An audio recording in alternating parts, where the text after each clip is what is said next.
like Miami. Miami Heat, Miami Heat, Miami Heat, Miami Heat, Miami Heat, Miami Heat, Miami Heat, Miami Heat, Miami Heat, Miami Heat. It feel like Miami. Welcome to the Miami Heat Beat Miami Heat Beat podcast. See, we don't do a lot of podcasts. We mostly do posts. We're at the Heat Beat podcast. I'm your host, Giancarlo Navas, and with me today, Saucy Takes, Coach Lou. What is up? What is up? What is up, everybody? Don't let us get one. We have Franky G, co-founder of Streambeat. Please let us get one. Please. That's gonna be the podcast title. Please let us get one. Guys, I watched that game yesterday, and in probably 6 hours later, I got food poisoning. I woke up nauseous today. I'm still nauseous. I learned yesterday that you can get a fever from food poisoning. Did you guys know that?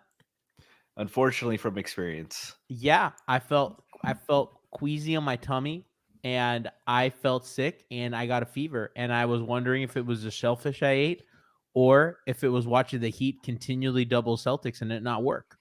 Could be either one of them, but we're here to break down Game 1 of the first round of the Eastern Conference, Miami and Boston. I saw a tweet on the timeline the other day. It was the Joker saying, "You and I are destined to do this forever," in regards to the Heat and the Celtics, because fuck it, why not? They've played, the first time they played was 2009, 2010. That was the Dwayne, Udonis, and KG fight. They a bunch of they a bunch of actresses. I don't know if you remember that quote. Who could forget? Dwayne hurt his the 46-point yell at his hand game in Game 4 to mercifully save us from a sweep. Then Miami 1-5 the next year, in the first year of the Big Three in the conference semifinals. They won in 7 in the conference finals. That was the first trilogy. Then we don't play them again until the Jimmy and Bam years, where it's conference finals, and conference finals, right? 3-6, first 6 game and then 2 7-game series. And then here we are in the first round of the playoffs again, back where it all started, people. And just two teams that have just been at the forefront of basketball for the last 15 years. And while it's exciting to play meaningful basketball, it's unfortunate that Miami's so undermanned against such a huge rival. So we're going to try to break down everything that we can for you. Guys, I want to start with Miami's defense, and we're going to get into shitting on their offense. But I think from a defensive perspective, the thing I noticed was the zone was not very effective. And I saw Cooper Moorhead tweet that Miami only played like 15 possessions of zone against Boston in the regular season. And Lou, we'll start with you. It just really seemed like Boston had a lot of answers for it. And a lot of it was Jason Tatum playmaking. And he was making very difficult cross-court passes to Sam Hauser on the weak side of the ball. And Miami kind of always, they'll load up their zone and their defense on the strong side. And especially if they run any kind of action, they'll send 2 at the ball. Miami does everything that they need to prevent Jason Tatum from beating them. And he made them a playmaker. They forced him to be a playmaker. And Lou, he absolutely picked them apart.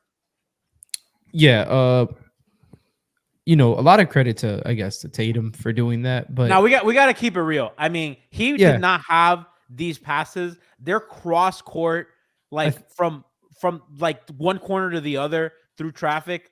Credit to him, bro. I fucking hate that team, and nobody is a louder hater than me. You got to give credit where credit's due. Yeah, no, absolutely. Credit is due. I think the Heat, going back to like what Miami did incorrectly in the zone is what they always do in the zone. They overcommit to stopping like paint touches and everything in the paint. But against Boston, who's the team that shoots the most 3-pointers, that's kind of that, like, they don't care about realistically, they don't care about getting to the rim. They want all their action. Yeah, like they want threes. That's literally what they want. And in the zone, you can't really make Hauser got going in that second quarter. Like you can't dig into shooters in zone because that's not what the zone is for. So I think the zone way overstayed its fucking welcome. And I knew it wasn't gonna work against them. Like you're gonna have to ask Kevin Love to play hedge and recover, to double, to blitz, pick and roll, but you would not be asking Kevin Love to just play zone and every other person to try to make up for that inconvenience. Which is I don't think it was because of Kevin though. It was schemed. Yeah. But like it's schemed like that because Love isn't the most athletic guy for as many good things as he does well. Him being near the rim defensively is one of the best ways to not really showcase his weakness. He was like one of the not problems yesterday on defense. And that's the thing, G, because Boston doesn't attack the paint anyways. They don't. So it's hard to make, it's hard to pinpoint that as a weakness because they don't care. They know that they're going there to get a corner shot. And they picked the Miami's corner in the zone at will. It was the right corner, it was the left corner, it was back to the right corner, it was back to the left corner. It didn't fucking matter because they knew if they can swing cross court and get a 2-on-1 from the wing in the corner, the guy from the corner and the defense was going to pull up to the shooter on the wing, skip to the corner, and it didn't matter. It was one pass swing. One pass swing the whole game. And that's what it's going to keep looking like if we're playing fucking zone defense. At least the zone defense that we're accustomed to seeing Miami play. Maybe if they do some shit like a 3-2, but they're not whipping that shit out now. Like they haven't ran that all year. No, did he? Oh God. But it was just, it was what it was. The zone gave them no answers, and it looked like Boston was a team that was prepping for 10 days to beat Miami zone. And lo and behold, they did. So to your point, Lou, Boston 25th in attempts at the rim by shot distribution percentage. And they are first in 3-point shot distribution. 47% of Boston's field goals come behind the 3-point line. Only 31% of them come at the rim. Mm-hmm. One of the few teams that's worse than Boston in that respect is Miami. Miami is second to last at shot distribution at the rim. And Miami has a similar shot profile. They shoot a lot of threes, although they're more middle of the pack this year than they've been. Franky, I agree with Lou, and I think that if you're letting Boston play to their strengths, I think that Jason Tatum proved to you that he can play make. And I think that they understood that too, because they really kind of went away from the zone, kind of as the game progressed, and they played more man despite him hitting step back after step back. But I'm more okay with that than kind of the Boston Celtics beating you with the pass. But I don't think that's the last we've seen of the zone. I think they'll bring it out again, but I certainly don't see that as a mainstay this series. Definitely not. You got to be able to in this series. I think the regular Heat defense of one-on-one, help one pass away to attack the gaps and prevent the dribble penetration. I think they really need to be a little bit more disciplined this series. And the one-on-one guy, on-ball defender has to be better. It has to be consistently better. And it's tough. But this isn't really this is a very talented team, but this isn't a dribble penetration team like that. They use their spacing, they attack the gaps, they're all capable guys. But there's no guy that's really capable of like heliocentric, like a Luka, that's going to kill you with a bunch of drives and attacks. Tatum's the closest thing to it, and even him, if you force him left, it's a lot easier. He's not as good finishing with his left. He's improved. But that's something they could still try to pick on his finishing. And but it's comes down to the Heat guarding the ball better, not relying on the help and the rotations, because this isn't a team that's great rotation, especially with Jimmy missing. There's no PJ. There's no weak side defenders that are gonna play the passing lanes well, like Kyle did, get deflections and get them out in the break. It's a lot easier to spread out the Heat, especially with Porzingis, and I just think it comes out to everybody doing their job a lot cleaner and trying to contain one-on-one.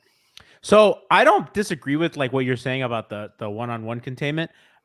I just don't think that Miami really did a lot of that because they doubled and they said they overhelped all the time. Like they weren't really putting themselves in positions to get beat one-on-one. I thought late in that second quarter, they said, okay, well, Tatum, you're going to be a scorer now. And they put Highsmith on him, and he hit like 4 step-back jumpers, and Spo was like, well, I'll be, And I'm okay with him hitting that. And I think if he beats you with that, you just say, okay, man, congratulations, you scored 40 a series. But that's what I'm saying. And I tweeted, and I agree. And I tweeted that Jason Tatum's assists are going to be a good bellwether for how the Celtics are performing in the series because, he had 10, and I believe he had 6 at the half.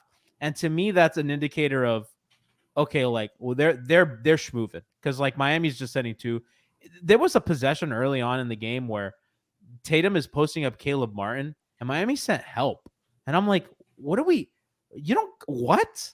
And it was Jaylen Brown as well. Jaylen Brown was posting up Jason Tatum, and Jaylen Brown's like he has 1.04 points per possession on post ups. So it's not like he's a bum, but he's a slightly above average post up player, and posting up early in the clock, far from the basket, and Miami sending a second guy over, and he just gives Jaylen that easy pass, and I'm like, why are we doubling?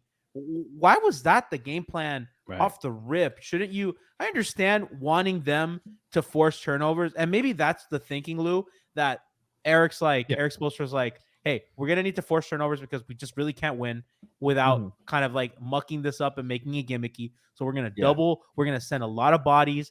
And I just think Boston was so fucking ready for that. And we talk shit. And I want to be real as a Heat fan, because we always talk about, the coaching advantage, this and that. And they obviously have a coaching advantage. But let's give some credit to Mazzulla and his staff, because they were very prepared for everything Miami had, including the double, including the zone, including all that stuff. This was not just Boston was more talented. They had a game plan for this. They knew exactly where guys wanted to be. There was a play, and I'm sorry that I'm talking way too much. This is so much to get to. But there was an action where Lou, Tatum's on the one-on-one that I talked about before. Tatum's on the strong side of the ball. They send another. Horford is ready to screen off the rotation from the guy that's in the paint who's pinching in to help. So that ball goes from Tatum to the weak side wing, and that weak side wing swings to the corner. That rotation gets caught behind the screen. They are ready for that. That is drilled. That is on purpose. No, yeah, absolutely. Like, a lot of like half-ass double teams, and like they're double teaming. I think a lot of the double teams, none really came on the baseline. They were all somewhere on the wing or on the top, like, on the free throw line extended area. And that's not where you want to double team anybody, to be honest, let alone like, the Celtics. One thing that they do really, really well is obviously like all the spacing that they provide offensively, the way that they, it's completely different from what we get, but the way that the guys are at designated spots and they know how to, well, they're talented enough to obviously shoot, but they know how to move the ball and help find each other. A lot of connective players on that team, but Miami just, to the point that you brought up, G, I think the double teaming and stuff and like bringing 2 to the ball was to force turnovers, but I don't think that's the way you want to force turnovers against Boston. I think you want Boston to put the ball on the floor, and you want to trust your one-on-one defense. Obviously, it sucks. One of your best one-on-one defenders is injured. Obviously, not going to play this series, but I think you want to trust Highsmith. You want to trust DeLon, you want to trust Bam, you want to trust, Caleb. you want to try to trust Caleb as much as you can to get you and force you some of these turnovers in the same way Gabe Vincent did last year, in the same way Jimmy did, in the same way Caleb himself did last year. You're better off letting them pass off the dribble than pass off like stand still with where you for have sure. your hands above your head. Yeah. So I wanna real quick. So like kind of what I'm talking about here. You see Tatum's here one-on-one. Kevin Love comes to help. Look how the floor is configured. Miami's very, very loaded. Kind of make sure that, everybody's has a foot in the paint or ready to have a foot in the paint. Tatum, he turns. Look at DeLon's there, right? That's an easy pass. And that's a swing. And look at Horford sealing off any rotation coming from the strong side of the ball. And Sam Hauser's wide open. There's no resistance. And again, look at the same thing. Tatum's on this side. Miami sends two. Look at the pass that he makes. He sees that help. He knows This is Highsmith's exactly coming. what I was talking about. Look at that. Yeah. He knows. And look at Drew Holiday's coming over to the wing, ready to receive an easier pass. Highsmith does a good job because he already saw that of taking that angle away. Tyler Herro's trying to play free safety. Now, if that's Jimmy Butler, that pass might get picked off. It's not. Time it. Boom. That's 1-2 swing. Horford again on his man. Bam doesn't get a clean angle. And that's cash money. And it's like again, and both of those were in zone. Yeah. I know you didn't show the beginning, but both of those were in zone. They were in zone. Yeah. And that was kind of my point of it. You could kind of see like, they're Miami says like their matchup zone, like they're zoned up. As soon as he catches it here, he just always his target is whoever's on that hash mark at the 3-point line, and then it's basically a 2-on-1, and their shooters are good enough to make you pay. Because you see, Pritchard doesn't even come to the ball. He goes exactly to that spot. Like he drifted away, so this could be a 2-on-1 situation here. Yeah, and Highsmith is just really doing, has to make that rotation, and then that was the whole game though. Miami's in rotation the entire game. Yeah, it's tough, man. They just like the way they know that they're gonna help one pass away, so they keep Drew on the strong side instead of letting Tatum go one-on-one empty side. I know it's not good because they're in zone anyways, but that helps them make that easier pass. And it's one skip. It makes Tyler hold and the guy on the weak side top. He's got to rotate over and play the two on top. And it makes everybody split it, and it makes it's easy passes there. So, and when you don't have Jimmy and as a passing hawk as a free safety, a passing disturber, exactly. It's a lot easier. Hyman is much improved as a defender, but he's not a playmaker on defense like that in the passing lane. That's going to get those deflections, use his length, use his timing. He's not anticipating that well enough. And it's not his fault. That's a hard rotation. That's a really hard rotation. Like Jimmy's elite at that. But they're picking at that. And that's why I think it's better to just go man to man almost this entire series, or switch up their zone. Try like a 1-3-1, maybe something that gets them a little bit more of an odd front. And try to keep them stuck to a side. But the thing that helps the Celtics is that they're a lot bigger. That's just the facts about it. They have size, They have two guys, and their wings are both 6'7" and above. Their guards are both 6'4". Their center is damn 7'8". Whatever Kristaps is, but like they get to just play. Space the floor. They all their starters attempt 5 threes, so they're all threats. They're all comfortable shooting it. This is a tough task, man. They're really tested here, and I think this comes down to man to man, just doing your job one-on-one and trying to keep it to that, force them out of their comfort zone. This might be a switch heavy series where we need to see more of that, and guys making them play in isolation and win like that. They don't want to play like that. They're not. They're kind of programmed at this point to play off rotation, force rotation, and play off that and use that to attack the gaps, attack the driving lanes, attack the open 3 points that come from that. And I think you the only way you can compete in this series if you make them shift their personality, shift their instinct. This reminds me of the 2011, the 2014 Spurs, where they're a machine to everybody. Like they're one of the best offenses. Obviously, we saw that. But if you remember, the Mavericks in the first round played them to 7 games because they said, "Hey, we know you want to move the ball. We know this is how you want to play. We're going to make you go isolation this whole series. We're going to go switch everything. You're going to beat Dirk one-on-one sometimes. Sure, Tony Parker's going to match up with Samuel Dalembert sometimes, but that's going to be the shit. And if anytime the Heat are doubling or sending 2 to the ball without real pressure, without real need to, it's a win already in their book." So like, and I wanna show like another of these clips because I want to emphasize, guys, how often this happened. This is a completely different play, and it's the same thing. You know what I mean? Like, look, it's just they run an action now. Tyler and I believe that's Highsmith on the ball. Yeah, it's Tyler and Highsmith, right? And then Drew comes over, invites the matchup. They double, and then that's one kick out away. Yeah, and Horford's holding, but whatever. And that's a tough look at the pass that Tatum makes through. Look. There's 1, 2, 3 Heat jerseys that he sends that pass through. Look at that. That's quick. Duncan is just not going to get there, and that's just cash money for another Celtics from a guy shooter. who was already hot too. For a guy that's already hot, and then we have this action. Miami doubles Jaylen Brown. Speaking of the doubles, you know, they're not 16 on the clock. Yeah, 16 on the clock. Jaime has to rotate over. Look where they are. You're getting beat off the dribble. Tyler's sealed under the basket by Derek White. Jovic is in between Holiday and the paint. He's not going to get there. Caleb's rotating over. Yeah. You know, he's just getting beat, you know, and that's a layup.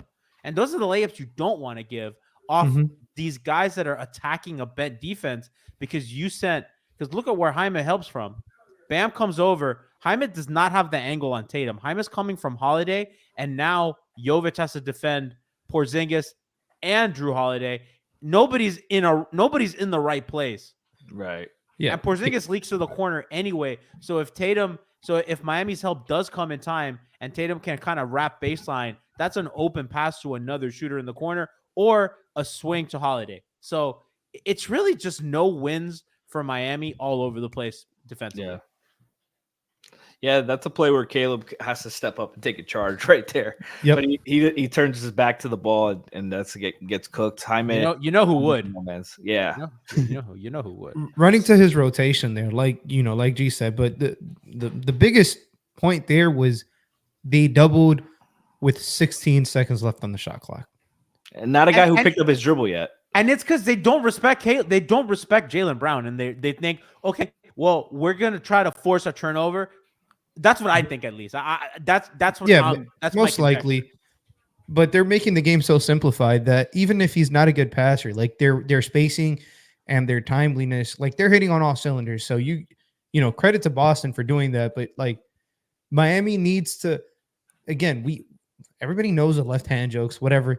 Like they need to try to make these guys put the fucking ball on the floor. And I think Miami's best defense came when they weren't over rotating. And we didn't even showcase a couple of plays where Bam was guarding the ball, and you have people waiting to help.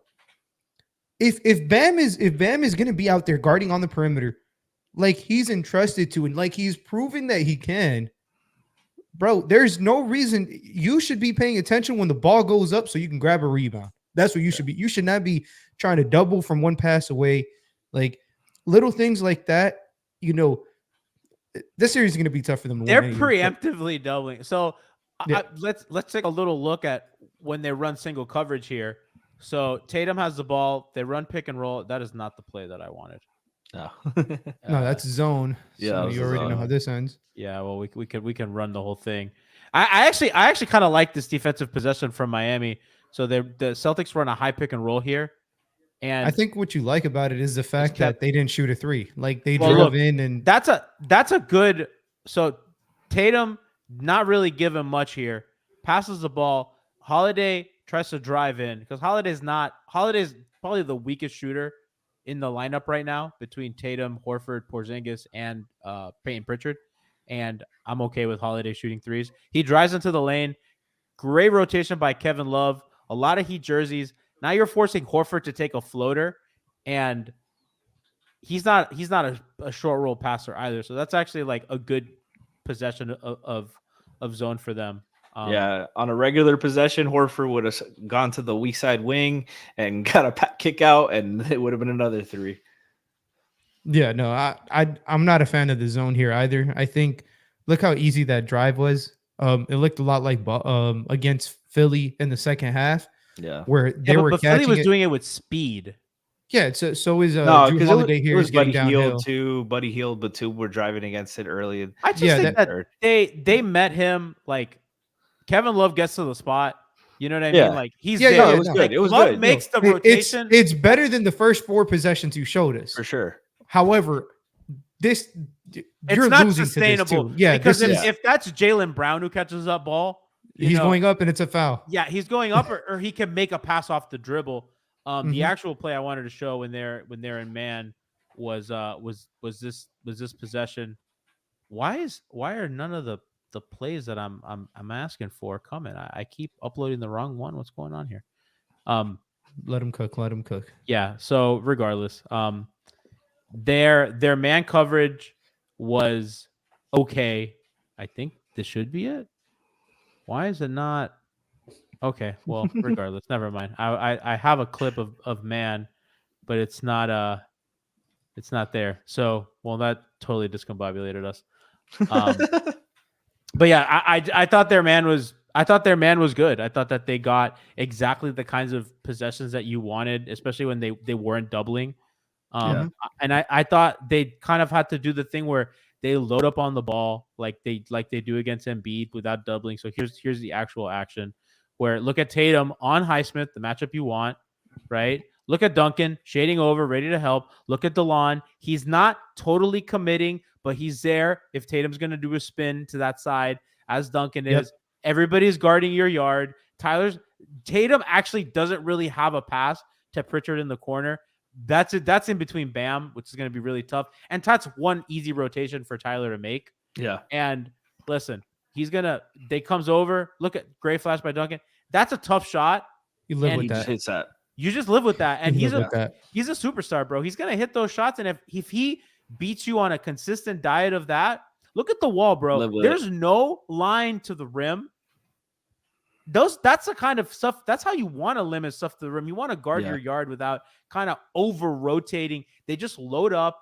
They're in that line. Don't break the line. And Bam's there to help if needed. For sure. And that's kind of what they got to do more of. And Tatum just hit a bunch of those in game 1, and you're going to lose that. But yeah, but that's not why you lost the game. That's not why you lost the game. You lost the game because all those guys got working. And I think it's okay if Tatum is cooking you and Sam Hauser doesn't touch the ball for 10 minutes. And if Peyton Pritchard doesn't touch the ball for 10 minutes, and it's just Tatum isolations, because then when you do want to double late, if you do want to test them a little bit, you send that double, you force that pass, and those guys might not be like as ready as if in the beginning of the game, they're hitting those shots early. They feel good about themselves. That, as opposed to maybe Boston even running actions to get their guys going. And, that just kind of takes away from maybe what they want to do more of and what Miami's giving them. So, yeah, I think it's, I would like to see more of that. And I think part of that is going to be playing Highsmith more minutes. And I wonder if he ever gets in the starting lineup. I thought Hawkins' defense was suspect at best. I think, ironically, and we could start talking about their offense. He was probably one of their most reliable offensive players. I know Bam had 24. It was a large diet of jump shots, and I'm not super comfortable with their offense primarily coming from Bam pull-up jump shots or turnaround jump shots, even worse. It's not. I don't think that's reliable. Hyman pick and roll was probably the most consistent thing they got, and I don't know if they can not start him. And I kind of want to just kind of piggyback there and see what you guys think.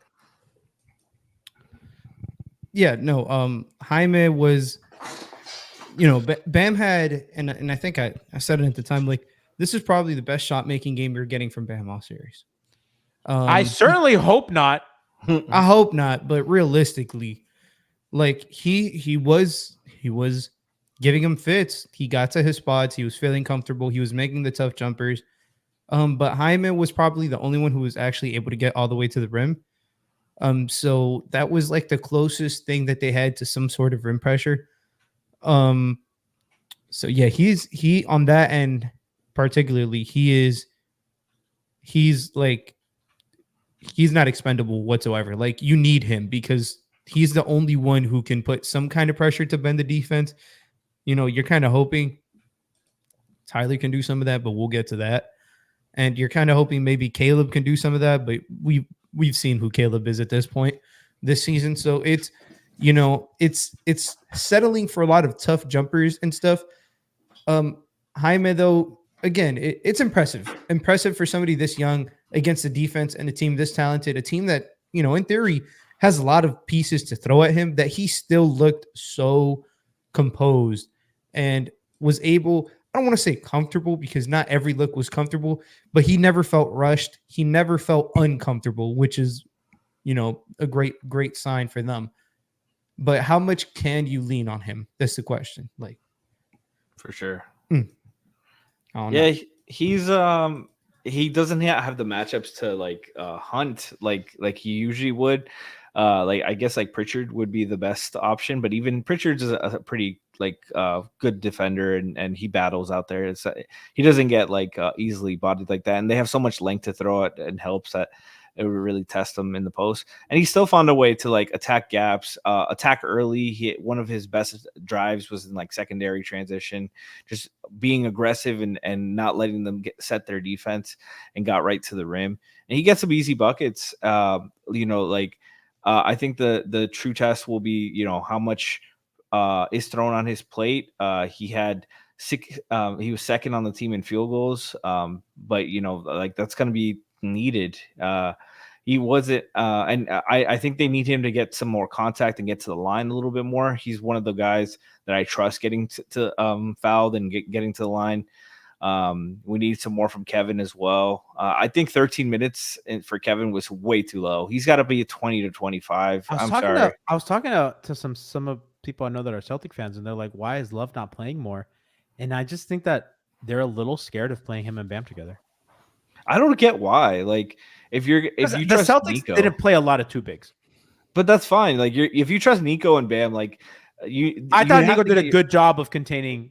No, I'm saying yeah. like, if you can trust them together, you can trust Kevin and Bam. I disagree. I think so because like they put Nico on Jaylen Brown, who Love's not doing that. But no, you put Kevin on Kristaps and let Bam guard one of the big guys. I don't think true, but they're gonna.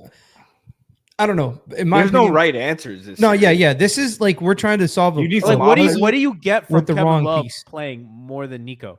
Because Kevin's one of the best offensive players on the team, and he's an engine, and he brings a lot of energy, and he's got like the best offensive rating on the team because he can space the floor. He helps them go 5 out, lets them go 4 out. He can punish switches. Can punish switches. One of the best passers on the team. You can attack the gaps from the high post for the free throw line extended. Top of the key, he opens up a lot of the offense, opens up their spacing, and guys feast off him. There's a reason they went Jaime, Kevin. If you play him and Bam, so how much do you want him to play with Bam, and then do you start inviting a third center? Real quick, I don't care how much he plays with Bam. It doesn't matter. You just want him to get to like 25 minutes. He needs to play 20 to 25 minutes. Our one of our three or four best offensive players should not be playing 13 minutes a game. That's not a winnable formula. You don't worry that they'd just start spamming Tatum, Porzingis pick and roll and it. They need to keep stuff on the strong side. Keep one-on-one action. If they beat them the whole series doing that, you take them out of their rhythm. They are such a deadly team because all 5 guys are threats at all times. If you keep it to 2 guys, you give them a different look. You make them uncomfortable. If Tatum gets 48, Tatum gets 48. It's the 10 assists we don't need him to get. Yeah, I don't disagree with Franky's points. I think he brought up a great point. Yeah, I don't either. Totally. But when you lay it out like that. I think the way I'll look at it, because the question I'm asking myself as you guys are saying this, yes, Love absolutely needs to play more minutes. What's the easiest path to him playing those minutes? I think it's when Horford's on the floor. Right. Horford played 26 of those minutes. I feel a lot more comfortable Kevin Love guarding Al Horford in pick and pops or pick and rolls or pick and whatevers than him chasing around Porzingis doing the same thing. And if they're playing 2 bigs, then that's a perfect time for him to play with Bam, obviously. But if they're not, then it's not like Nico was tasked to guard he was tasked to guard Jalen. He was also tasked to guard Porzingis quite a bit too. Yeah. Like, let Love try to mirror as many of Horford's minutes as possible. I don't know if he can give you 25 minutes at the efficiency he's doing it, but shit, you need them. So might as well fucking try. You also have more days rest in between. So you have to take that into consideration. Like he was playing 20 minutes a game, like 20 minutes tops in the regular season. He can't give you 25 and then have 3 days off in between. Like I think, I get it. This isn't a championship year. This isn't a year you probably get out of the first round, but fuck it. I'm going out guns blazing and I'm trusting one of my better players on the team, win or lose. Yeah. It's not going to be easy. No, I'm kind of on your side with that, and I think that they just need a little bit more offensive juice and for sure they can't. Sorry, they can't have high. I mean, I was gonna say you can't have Highsmith go 0 for 4, but then you also had DeLon go 6 for 7, 5 for 5 from 3. Like there's some balance there. DeLon had that nice little move where he kind of went out and then in on Porzingis. And I was like, I love DeLon. It's something that that I talked about yesterday a little bit on the post game on the hot. Like, I'm not advocating for Patty Mills, but this might be. I'm not doing it, but. But the reason, that even crosses my mind is because they need some kind of 3-point shooting variance. And if whoever you're taking out for Love is a better 3-point shooter. They're not getting good shots, Lou. And that's the problem. It's like, I kind of am with you, but also they're not getting Boston. We looked at all the ways that Boston's forcing Miami rotations to get open threes. The Heat's threes that they're getting are off pull-ups. It's off of drop and off of pull-ups. That's the thing. That's going to be Tyler and Duncan and Caleb a little bit. And the only other person who can do that is Patty Mills. Say what you want to say. I don't want to say it either, man. Trust me. We shouldn't be in this predicament. How the fuck did we get here? I just think that he's unplayable. I disagree. I just think he's so bad on defense. I don't think he's not even that good a shooter for them. I would rather trust Kevin a little more. No. Kevin has to play regardless. But my point is, if you're gonna get into a 3-point shooting contest with fucking with Boston, you need some kind of variance. No, you don't get wait. That is not what they should do. No, they shouldn't do that, which is what I'm saying. But if Boston's gonna go out there and shoot 49 fucking he's threes, shooting 27% from 3 this year. That's fine. Like just never. But I'm saying, are we trusting? But hold on, right Lou, I thought the reason why you wanted this series was to give the young guy some run. Yeah, it is. That's but he's not taking. The only person he should be taking minutes from is Duncan Robinson. Nah, play Duncan more. Duncan can't move out there, man. Do you think Patty can? He moves better than Duncan. He does. Really? But I don't think he has anyone to guard here in this series. I wouldn't even trust him on Pritchard or Hauser. Only on Pritchard. And but even then, Pritchard's a good driver, and he's gonna attack him. And again, I'm not saying it's perfect, but no, you're right. Some kind of variance. I'm trying to see. I'm trying to throw some shit at the wall and hope it sticks. Miami could not hit a shot. I don't think they have to overreact. They don't have to overreact to game 1. I think I think the plan for game 2 is going to be, all right, we're going to try to force them into more one-on-one stuff. We're going to play kind of more man coverage as we saw. I imagine that means a little bit more Highsmith, a little bit more Kevin Love to kind of juice your offense a little bit. Maybe let Jaime Jaquez Jr. get some more, get some more possessions. And I think the other thing we haven't talked about is, Tyler's gonna have to start hitting these Shots. 3-point shots. I think this is a Tyler play. Yeah, this was the opening play of the game, and Tyler, they're gonna run a handoff, and Holiday gets caught behind this Bam screen. Look how deep Porzingis is in a drop. He's at the free throw line, and Tyler's gonna turn that corner. Takes way too long to get around the pick, and Porzingis is already closing out. Tyler does a little sidestep, gets open, and he misses. Those are the shots that you need to make, because those are the best looks that they're going to get all series out of him. And if you're not, you get Holiday. Look, Holiday tries to go over, and he's met with Bam's shoulder.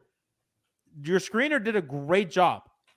And he's trying to read the pocket pass right there instead of thinking go and pulling it. Exactly. And, Tatum's there to tag anyway. And I guess Bam has that pass to Martin in the corner, but and even there, you had the pocket pass. Yeah. And I'm okay with the shot. I'm okay with it too. I just think he needs to start hitting them. We have a Hawkins play that we kind of were talking about earlier. Like, look, Wade comes off the pick and roll, and look at how he attacks. Pivot, bang, and just kind of gets into the lane. But like, look when he comes off the screen. Unlike Tyler, look how fast he's going. Like, he's going north.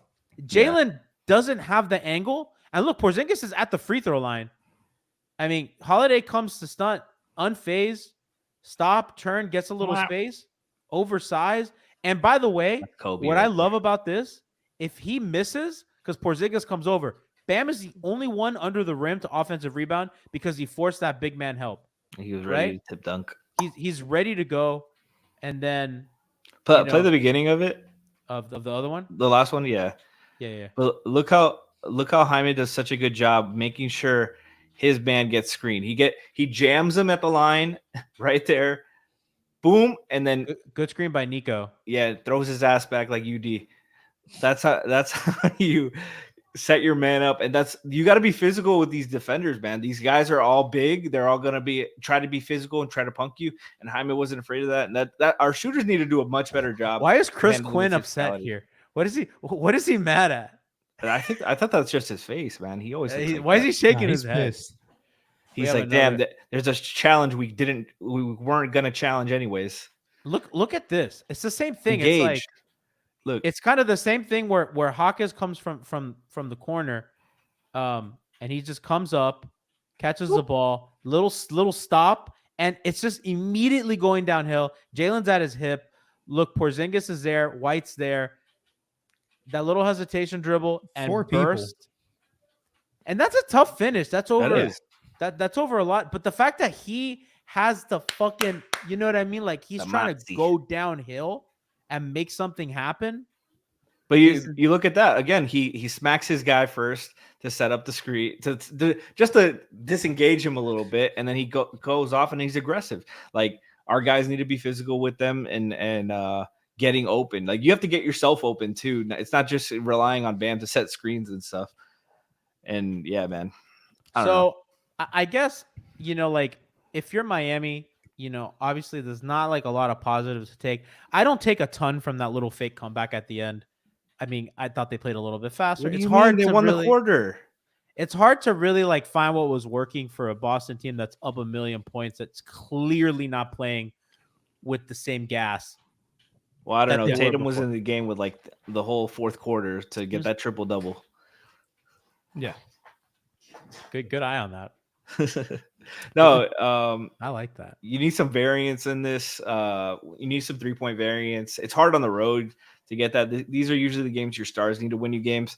I think the biggest exactly, but it comes out to free throws. You got to do a much better job attacking and getting fouled, and knocking them down. That's why I insist on Kevin. Kevin, he's somebody who can take advantage of some mismatches and get to the line a little bit. 6 free throws as a team is a joke.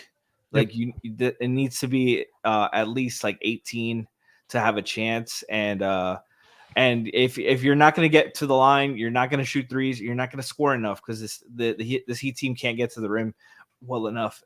So I think this is a team. This is a series. Excuse me, where you have to try to get Boston in rotation and have to try to get 2 on the ball. But I don't know how that he do that. I really think that again, their kind of path to winning to at least denting Boston is going to be cleaning up what we talked about defensively.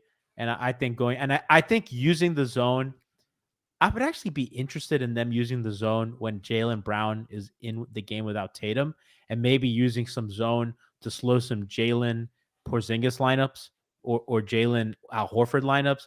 Those are kind of ways. And I'm like, okay, well, let's test Jaylen Brown as a passer. For sure. I'm more okay with that than doing it to Tatum, who is clearly like more comfortable as a hub.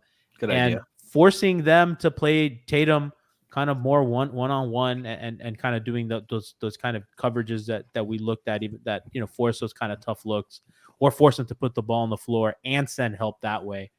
And on offense, I just think that they really have to kind of find those gaps for their pull-up game. I think, Hyman's doing a good job. I think more Kevin Love, as you said, and I've come to agree with you on that. Get some shooting, get some passing. Miami's going to have to kind of win those little scraps, like those little squabs. You know what I mean? Like they're going to have to win those little random moments in the game. The 50-50s. Caleb's going to have to do more. Caleb missed so many open shots. And again, Boston is getting open shots off diagrammed actions that they prepared for. Miami's getting open shots because they're just making shit happen. And they're just, yeah, bro. And then they get Boston to blunder, and Caleb's open and just can't hit. And it's like, that's the stuff that you gotta finish that. I actually don't remember a play where Caleb went to the rim at all that game. I like some of that because he's another guy who can get them a little bit of downhill juice. Yeah. He only took 6 shots. He has to be a little bit more active. And again, like, you got the good DeLon game. So I don't think that they're going to make any grand adjustment again. And this is like a real thing. And like, the series doesn't start till a team wins, on the road. So I don't think Miami's going to panic, even if they lose the next game. I think that'll give them a lot of data to make decisions. Obviously, if you go down 0-2 against this team, it's looking pretty Jover. So I would hope that Miami and the coaching staff has the urgency without over adjusting. Mm-hmm. And I think that they're going to kind of also hope that Boston's not going to shoot that well from 3 again. I don't think they're going to test them in the same way that they just did by giving them those kinds of open threes. But surely I think that they would try to play a little bit less the Boston shot profile, which is just all these threes and not a lot at the rim. I think they're going to try to mess with that. Boston shot from 3 that game. They shot 45%. They almost shot 50 threes. Yeah. Miami shot 37. I just think that disparity, Miami hit 12, Boston hit 22. A lot of those threes too were in the fourth quarter from Miami. Like it was when the game was over. All 5 of DeLon's came in that quarter. You talked about Caleb, obviously. Like I think in the first 3 quarters, Miami kept trying to like get a good shot to a better shot. But considering the personnel, the good shot sometimes is all you're going to be able to get. Yeah. So they were like trying to overdrive and overpass, and it got him into trouble several times. Not just Caleb, but DeLon did it. Highsmith did it. Jovic did it. Tyler got into his own head and did it. Like, you need to, if it's open, man, you got to shoot that shit. Like sometimes there is no better shot against this team. Like I thought that was the case early on. That obviously, and along with like you said, the 50-50s, man, they have to win these because Boston had it felt like every time Miami was close to making a run, Boston would grab an offensive rebound. And all that talk, bro, Boston won the 3-point battle.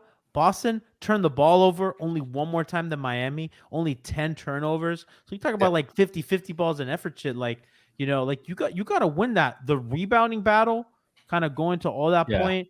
Miami had 34, 44. Boston had 44.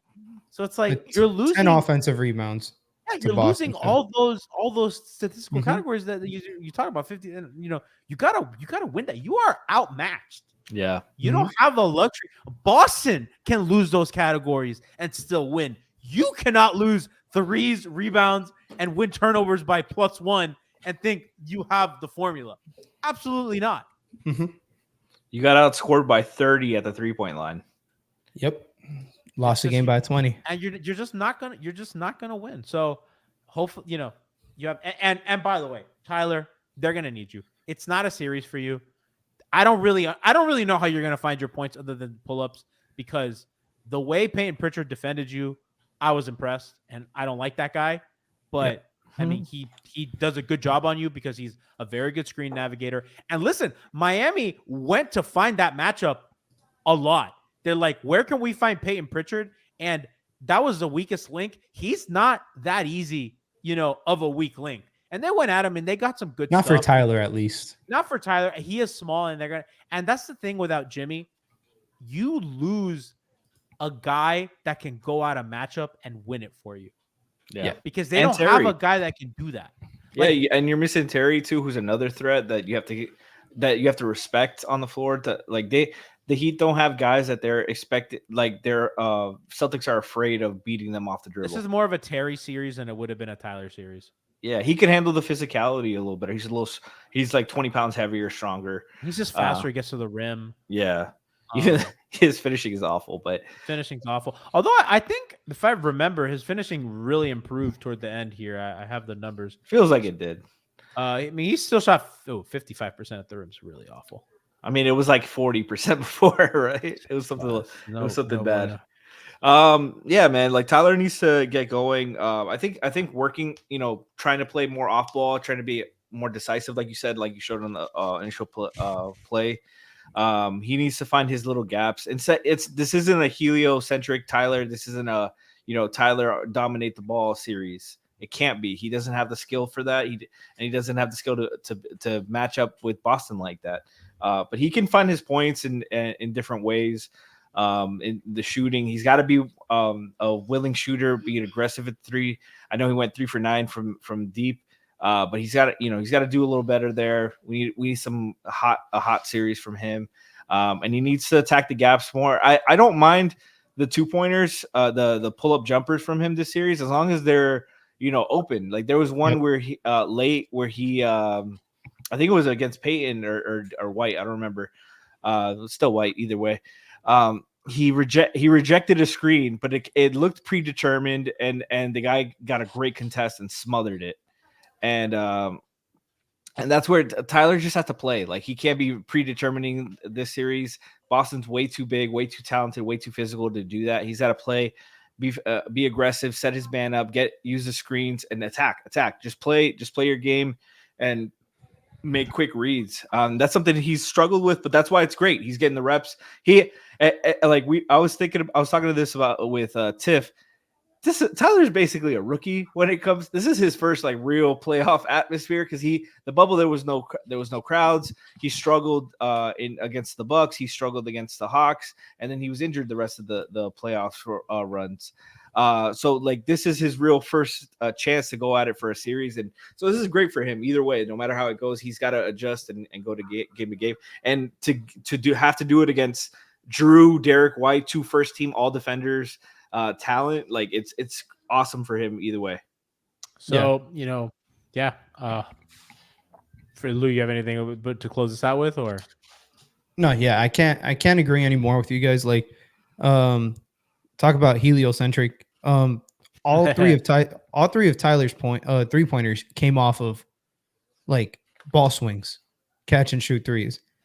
Obviously you need him to hit some of these pull-ups. But like at times when the action isn't for him and he can just camp out somewhere, he's so much of a better shooter, and he's so much like that's his ideal role. Mm-hmm. If they can try to delegate some of the offensive responsibilities in terms of like initiating offense to maybe Hyman or maybe some more Bam, Caleb. I guess it's tough because you don't really have many options. But if you can just let Tyler catch a rhythm first before you start force feeding him the ball, it'll do wonders for him. And to Franky's point about like them trying to mismatch hunt, like one of the few guys who can mismatch hunt is Jaime. And aside from him, if we're being honest, Kevin Love. Like this is the only 2 guys who are pretty good at mismatch hunting on the team. So yeah, I think let Spoke call us. We got some answers for him. I think also one last thing, just attacking in secondary early offense when they're on their heels, like that's somewhere where they're more susceptible to damage, and Jaime was really the only one that was consistently trying to go downhill in that matchup.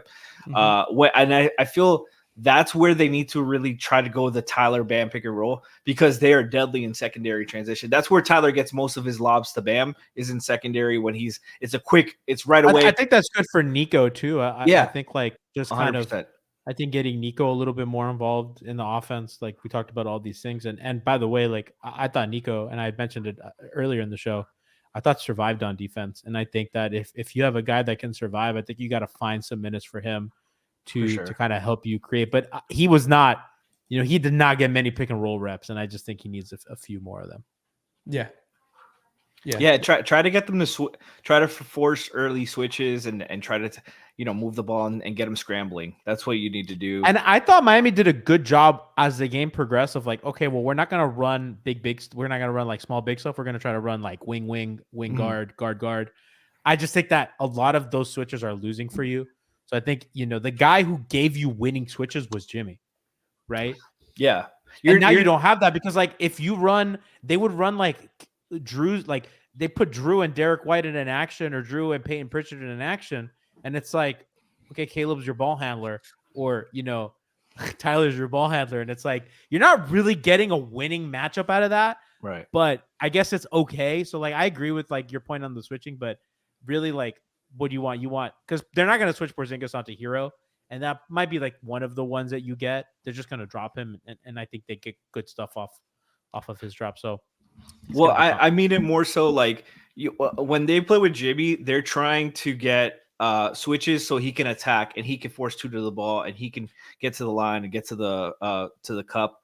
In the sense what I'm talking about, where they're trying to force switches early, it's just to call disruption, just to call confusion, move the ball quick, attack gaps, try to force help, and then when you're attacking in that sense already, you have the cuts, you cause a little confusion. You're just like, oh shit, I was guarding Tyler. Fuck. That's what you want to get, and then try to take advantage of that.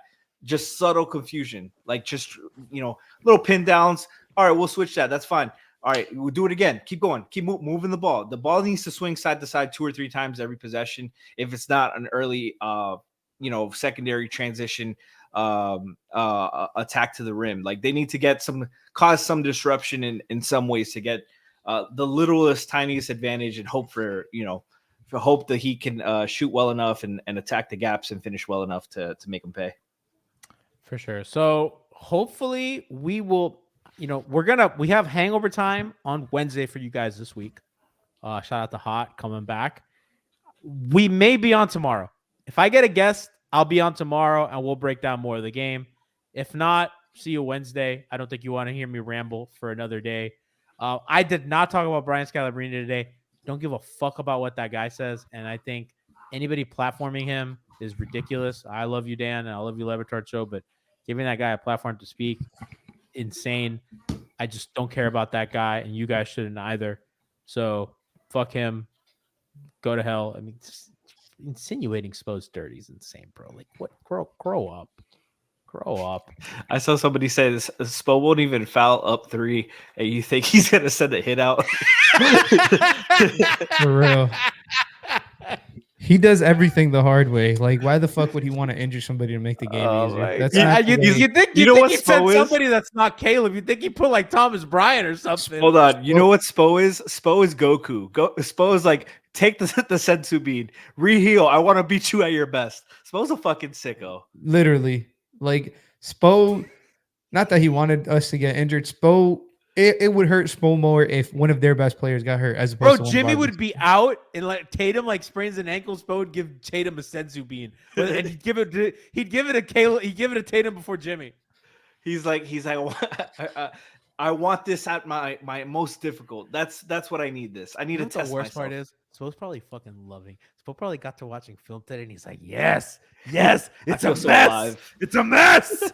He's like, I gotta fucking find a way to do this. This is the impossible. Kids are like, Daddy, read me a bedtime story. I gotta watch film. No, He's time probably for- watching film right now as we speak. The fourth time. He's watching the show. He's The getting it. fifth rerun of the He's game. no, dude, fifth. This is the 10th time. Oh man, yeah. Like Chris Quinn Ryan, is so sick of him. Oh my God, Ryan Sproverio says Caleb in a contract year, no less. I'm sure he's all about putting himself in danger to hurt someone else. Yeah, right. Like, come on, bro. And bro, the side angle, the push does not look as crazy as it does when you saw the over the top angle. That shit looks way more violent. It's insane, bro. So yeah, just such a non thing. So yeah, today we kept it basketball, and yeah. So hopefully tomorrow, we'll get a guest. If not, see you Wednesday. Peace.